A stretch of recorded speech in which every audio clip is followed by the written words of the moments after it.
Hello children. पिछले लेक्चरों में मैंने डिस्कस किया था आपका first chapter rise of nationalism in Europe. इसमें मैं आपको बताया था 6 टॉपिक में डिवाइड किया गया है। इसके 2 टॉपिक का क्लास मैं ले चुका हूँ।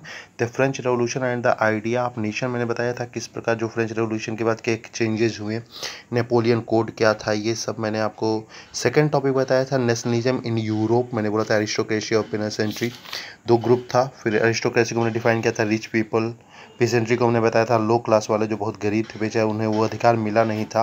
मैंने बोला था इसी बीच में एक मिडिल क्लास का उद्भव हुआ यूरोप में, और उस मिडिल क्लास का कहना था कि आप केवल आर्टिक्रोसी वालों को या धनी लोगों पर ध्यान मत दीजिए, बल्कि इन गरीबों पर भी ध्यान दीजिए, इनको भी कुछ अधिकार दीजिए। और उनका कुछ डिमांड था, और वो डिमांड इस प्रकार का था।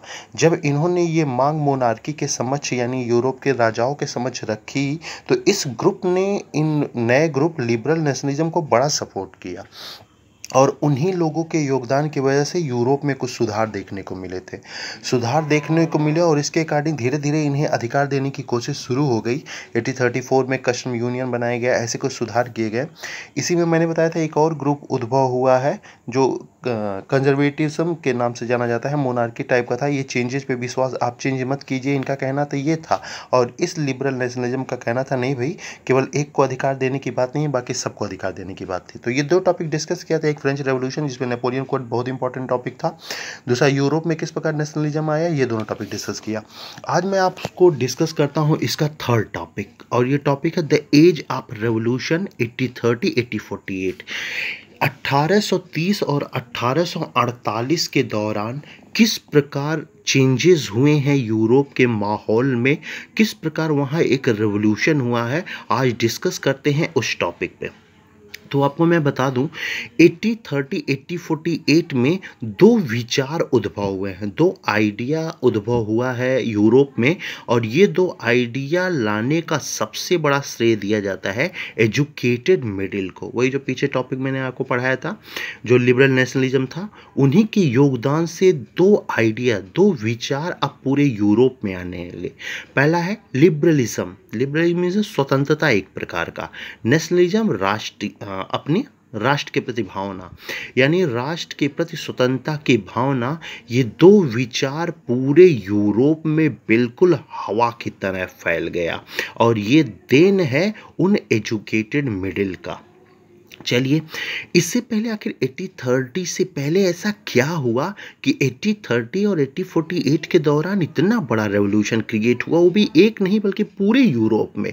तो उसका कारण था period of hunger and hardship. हाँ, क्योंकि इसके पहले मैंने आपको ध्यान में होगा फ्रेंच रेवोल्यूशन मैंने बताया था 1815 में वाटरलू की लड़ाई हुई थी, नेपोलियन हार गया था। नेपोलियन के हारने के बाद वहाँ मोनार्की को फिर से इस्टेब्लिश किया गया। इसी तरह का हाल यूरोप के और देशों में भी मोनार्की इस्टेब्लिश हुआ था। पॉपुलेशन इस समय बहुत इंक्रीज हुआ, फूड बहुत शॉर्टेज हो गया, कई सारे लोगों को रोजगार नहीं दिया गया, उनकी जगह मशीन का यूज़ किया जाने लगा। ये सबसे बड़ी परेशानियां यूरोप में हो रही थी 1830 से पहले।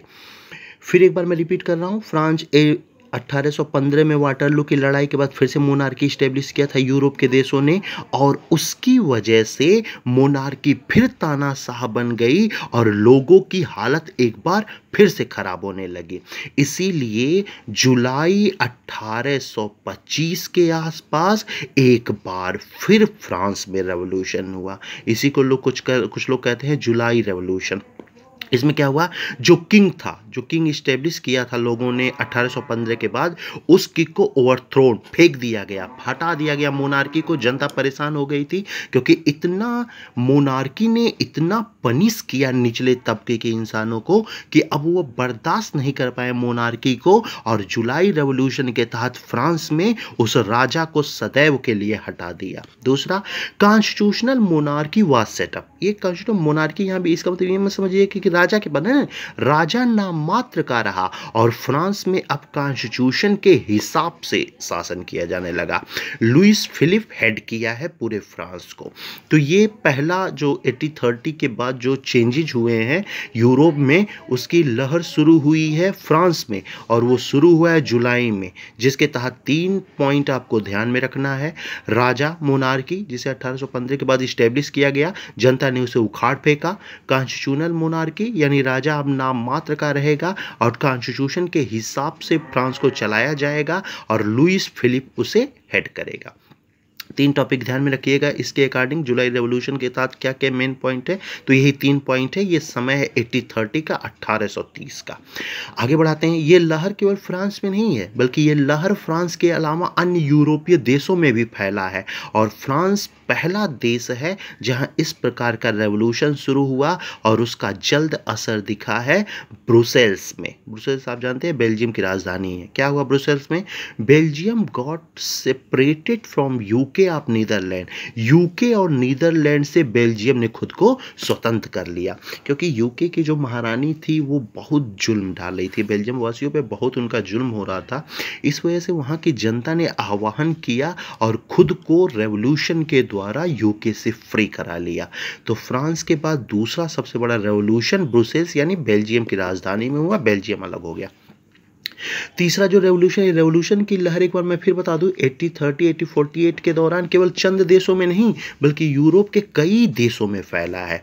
तीसरा सबसे बड़ा रेवोल्यूशन हुआ ग्रीस में।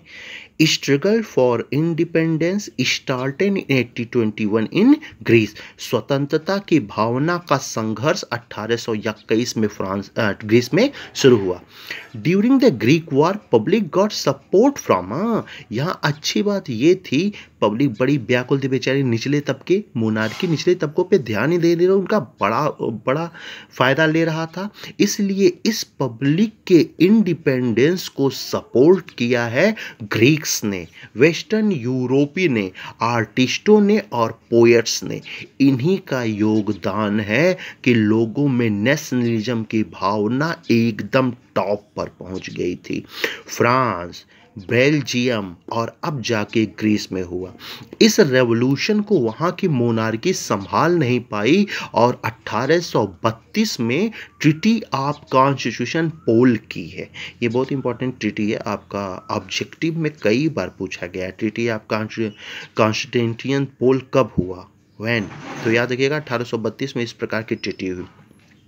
क्या हुआ? Greece was declared as independent nation. अब ग्रीस क्या हो गया? इंडिपेंडेंट हो गया। तो 3 रेवोल्यूशन एक साथ हुए हैं 1830 और 48 के दौरान। पहला हुआ फ्रांस का ही, जो दोबारा मोनार्की को हटाया गया।